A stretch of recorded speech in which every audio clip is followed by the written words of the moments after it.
Assalamualaikum warahmatullahi wabarakatuh. Jumpa kembali dengan channel kami dari Nur Hasanah.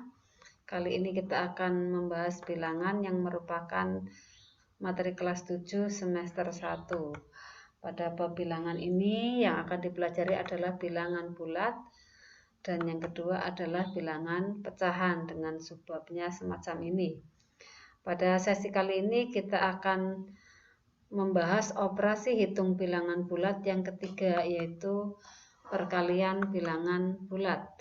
Diawali dari definisi perkalian bilangan bulat. Perhatikan contohnya. Ini ada 2 dikali negatif 4, artinya negatif 4 tambah negatif 4 sama dengan negatif 8. 3 dikali negatif 4, artinya negatif 4 tambah negatif 4 tambah negatif 4 sama dengan negatif 12. Jadi pada bilangan yang kedua inilah yang berulang. Sehingga bisa disimpulkan kalau ada A dikali B itu artinya jumlah dari B sebanyak A kali. A elemen bilangan bulat positif dan B elemen bilangan bulat. Adapun aturan perkalian pada bilangan bulat adalah berikut. Kalau ada bilangan bulat positif dikalikan positif atau negatif dikalikan negatif, maka akan menghasilkan AB positif. Dengan A dan B maupun AB itu bilangan bulat. Sebaliknya yang kedua, kalau salah satu dari dua bilangan yang dikalikan itu negatif, baik yang negatif di belakang maupun di depan, maka menghasilkan negatif. Sedangkan yang ketiga, kalau bilangan itu dikalikan 0 atau dibalik 0 dikalikan bilangan, maka hasilnya adalah 0. Adapun sifat-sifat perkalian pada bilangan bulat ada 6. Yang pertama komutatif, artinya bersifat bolak-balik. Jadi kalau ada A dikalikan B sama dengan B dikalikan A. Yang kedua ada identitas perkalian. Dalam hal ini identitas perkalian yaitu bilangan 1. Karena setiap bilangan kalau dikalikan dengan 1, baik bilangan bulat kali 1 atau dibalik 1 kali bilangan bulat akan menghasilkan bilangan bulat itu sendiri. Yang ketiga asosiatif. Asosiatif artinya pengelompokan. Ketika ada 3 buah bilangan, kita kerjakan 2 yang di depan dulu atau yang di belakang 2 dulu, maka hasilnya sama. Yang keempat distributif perkalian pada penjumlahan bilangan bulat. Perhatikan ini ada A dikalikan B tambah C ada di dalam kurung. Maka semua yang dikurung kalau mau dibuka, kita distribusi, kita sebar. Itu menjadi A dikali B ditambah A kali C. Demikian juga sebaliknya kalau ada A ditambah B ini dikurung dikalikan C, maka ini menjadi A dikali C ditambah B dikali C. Sifat yang kelima, distributif perkalian terhadap pengurangan sama persis dengan nomor 4, hanya bedanya pada penjumlahan sini positif, maka pada pengurangan sini negatif. Dan terakhir adalah sifat tertutup. Maksudnya kalau ada bilangan bulat dikalikan bilangan bulat, maka pasti hasilnya juga bilangan bulat. Perhatikan contoh berikut. Negatif 5 dikali 5, negatif 4 maaf dikali 5 adalah negatif 20. Ingat tadi negatif kali positif hasilnya negatif.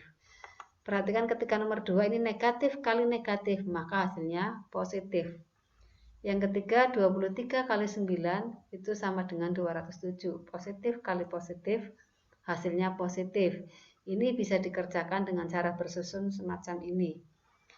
Kemudian contoh yang keempat 79 dikalikan 64 sama dengan 5056. Ini juga bisa menggunakan perkalian susun sebagaimana yang kalian pelajari di SD. Kita lanjutkan pada pembagian bilangan bulat. Definisi dari pembagian bilangan bulat itu secara umum jika ada A, B, C bilangan bulat, maka kalau A dikali B itu sama dengan C, berlaku A sama dengan C dibagi B dengan syarat B tidak boleh sama dengan 0. Atau B sama dengan C dibagi A dengan syarat A tidak boleh sama dengan 0. Aturan pada pembagian bilangan bulat, ketika A dibagi B atau negatif A dibagi negatif B, maka hasilnya adalah A per B sama dengan perkalian tadi, positif bagi positif atau negatif bagi negatif, hasilnya positif. Sedangkan kalau ini positif dibagi negatif atau negatif dibagi positif, hasilnya negatif. Kemudian ketika ada bilangan bulat berapapun dibagi 0, maka itu tidak terdefinisi. Jadi jangan dihitung. Tapi kalau dibalik 0 dibagi berapapun, maka hasilnya pasti 0.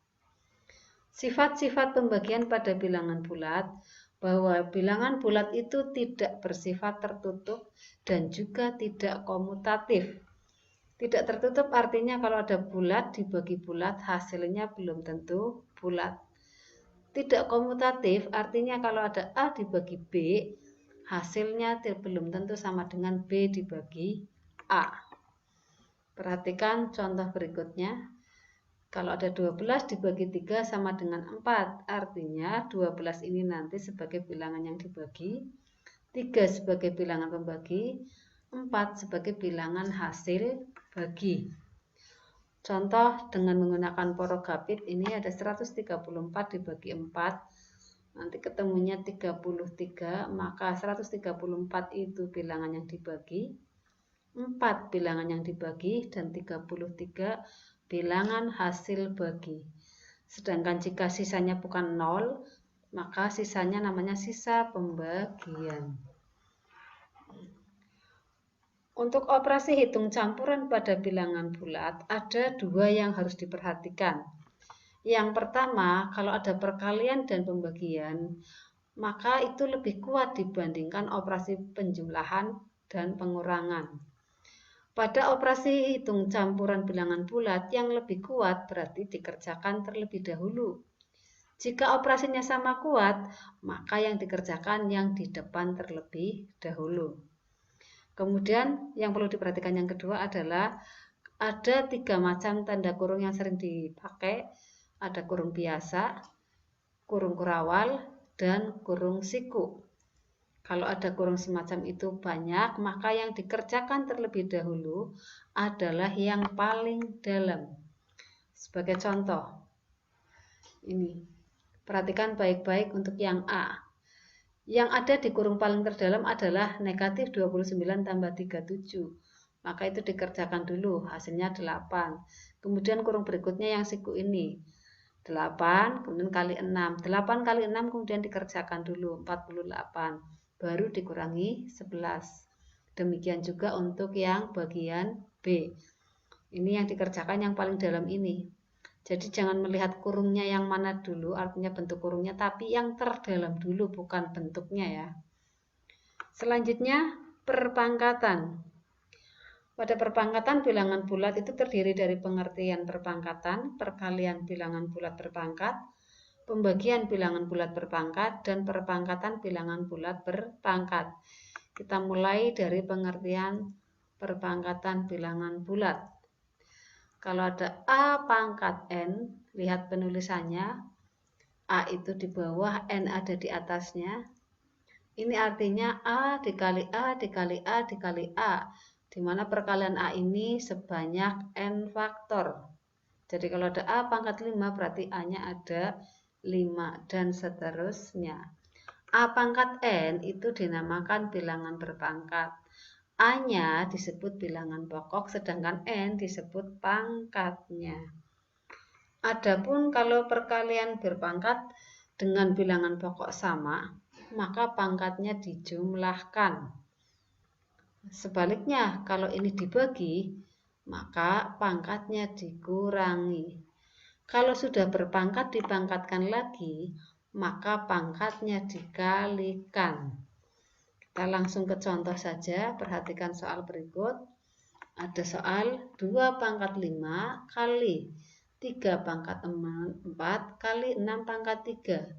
Ini semuanya bilangan berpangkat, tapi tidak ada yang sama bilangan pokoknya. Maka kita cari solusinya, antara lain 6 itu kan bisa ditulis 2 kali 3.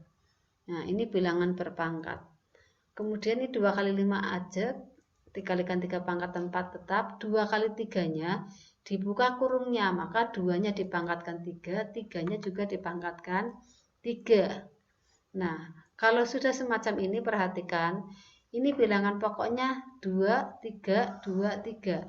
Dikumpulkan yang bilangan pokoknya sama. 2 pangkat 5 dikumpulkan dengan 2 pangkat 3. Lalu ini 3 pangkat 4 dikumpulkan dengan 3 pangkat 3. Ini bilangan pokoknya sama, pangkatnya maka dijumlahkan karena dikalikan. Demikian juga yang ini 3 pangkat 4 dan 3 pangkat 3. Bilangan pokoknya 3, pangkatnya dijumlahkan. Sehingga ini tinggal menjumlahkan pangkatnya saja. 2 pangkat 8 kali 3 pangkat 7. Demikian, mudah-mudahan bermanfaat. Sukses selalu. Mohon maaf dan terima kasih. Assalamualaikum warahmatullahi wabarakatuh.